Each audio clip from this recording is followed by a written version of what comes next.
শুধু পুলিশ না, বাংলাদেশের যে কোনো সার্ভিস বলেন, যে কেউ বলেন, যে জনগণের শতভাগ সমর্থন ছাড়া আসলে সফল হওয়া সম্ভব না বা টিকে থাকাও সম্ভব না।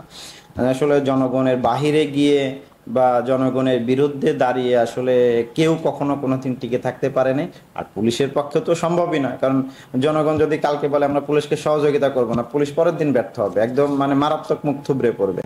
তারপরে আমরা জনগণের প্রতি অসংখ্য অসংখ্য ধন্যবাদ জানাচ্ছি, যে আমাদের প্রতি অনেক রাগ ছিল, ক্ষোভ থাকে, অভিমান থাকে, অনেক অভিযোগ থাকে, তারপরেও যে এই 5ই আগস্টের পরেও ধরেন যেভাবে স্বতঃস্ফূর্তভাবে আমাদের সহযোগিতা করতে এগিয়ে আসে, তো এই জন্য জনগণের প্রতি আমাদের সার্বক্ষণিক তো কৃতজ্ঞতা থাকেই। তারপরেও আপনাদের সাংবাদিক সহ সাধারণ নাগরিকের প্রতি আরো অনুরোধ থাকবে যে আমাদের ভালো কাজগুলোর মূল্যায়ন করার জন্য আবেদন থাকবে। আর আমাদের যদি দোষ ত্রুটি থাকে সেটা তো অবশ্যই আমাদের দেশের সুনাগরিক তারা আমাদের বলবে, আমরা ইনশাল্লাহ সেখান থেকে বের হয়ে আসার চেষ্টা করব।